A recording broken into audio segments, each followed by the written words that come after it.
नमस्कार। पिछले काफी समय से पुणे कलेक्टर ऑफिस में तैनात महाराष्ट्र कैडर की प्रोबेशनरी आईएएस अफसर पूजा खेड़कर के फेक सर्टिफिकेट और दिव्यांग कोटे का विवाद चल रहा है।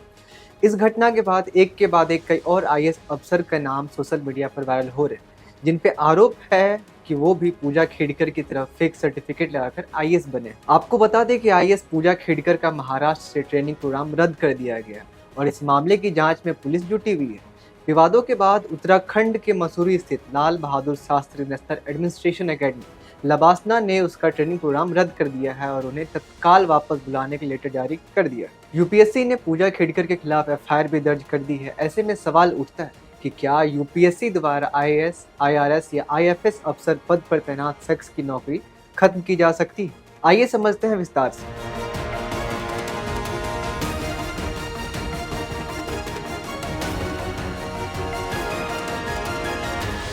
यूपीएससी की परीक्षा देश की कठिन परीक्षाओं में से एक है। हर साल लाखों कैंडिडेट्स आईएएस, आईआरएस या आईएफएस पद के लिए कड़ी मेहनत करके एग्जाम देते हैं, लेकिन कुछ ही इस पद तक पहुंच पाते हैं। एक आईएएस के पास जिले के सभी विभागों की जिम्मेदारी होती है। वह जिला अधिकारी के रूप में पुलिस विभाग के साथ साथ अन्य विभागों का भी मुखिया होता है। जिले की पुलिस व्यवस्था की जिम्मेदारी भी जिला अधिकारी के पास ही होती है। ऐसे में आईएएस कोई भी गड़बड़ी करता हुआ पाया जाता है तो उसे पद से आसानी से नहीं हटाया जा सकता। इसके लिए पूरी जांच की जाती है। अगर वाकई आईएएस अनफेयर मीन्स में शामिल होता है जिससे जनता का नुकसान हो रहा है या वो उसकी नौकरी के खिलाफ है तो उसको नौकरी खत्म की जा सकती है, लेकिन इसके लिए पूरी जांच प्रक्रिया होती है।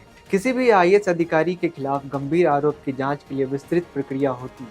इसमें पुलिस जांच, विभागीय जांच और आरोपों की सत्यता की पुष्टि शामिल है। जांच के परिणाम स्वरूप यदि आरोप सही पाए जाते हैं तो संबंधित सरकार यूपीएससी से अनुशंसा मांग सकती है।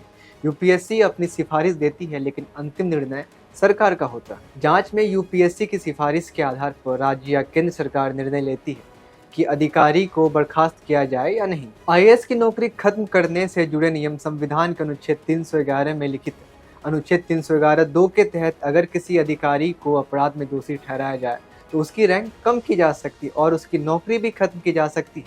इन प्रावधानों के तहत बर्खास्त किए गए गवर्नमेंट एम्प्लॉय ट्रिब्यूनल में जा सकते हैं। अनुच्छेद 310 के अनुसार सिविल सेवक राष्ट्रपति की इच्छा से काम करता है और राज्य के अधीन सिविल सेवक राज्यपाल की इच्छा पर काम करता है। ऐसे में उसे नौकरी से निकालना राष्ट्रपति के हाथ में होता है, यूपीएससी के नहीं। राज्य सरकार के पास आईएएस अधिकारी को नौकरी से निकालने का अधिकार नहीं होता, लेकिन उसे निलंबित करने का अधिकार होता है। अगर राज्य सरकार आईएएस अधिकारी को सस्पेंड करती है तो उन्हें 48 घंटे के अंदर कैडर कंट्रोल अथॉरिटी को लेटर भेजकर जानकारी देनी होती है। 30 दिनों के भीतर सस्पेंशन जारी रखने के लिए राज्य सरकार को केंद्र सरकार से परमिशन लेना होता है। लेकिन आईएएस अधिकारी को तभी सस्पेंड किया जा सकता है जब department of personal and training DOPT का प्रभार संभाल रहे मंत्री मंजूरी देंगे। आईएएस पूजा खेड़कर के मामले में यूपीएससी ने एफआईआर दर्ज कर दी है, लेकिन अंतिम निर्णय जांच रिपोर्ट और संबंधित सरकारी विभागों की कार्रवाई पर निर्भर करेगा। यूपीएससी खुद किसी आईएएस अधिकारी को सीधे नौकरी से नहीं निकाल सकता, लेकिन उसके द्वारा दी गई सिफारिशें और रिपोर्ट्स इस प्रक्रिया में महत्वपूर्ण भूमिका निभाती है। पूजा खेड़कर के मामले में भी अंतिम निर्णय राष्ट्रपति के हाथ में ही होगा। तो कैसी लगी आपको ये जानकारी, हमें कमेंट सेक्शन में जरूर बताएं और ऐसे तमाम जानकारियों के लिए जुड़े रहे हमसे और देखते रहे क्लिक इंडिया। धन्यवाद।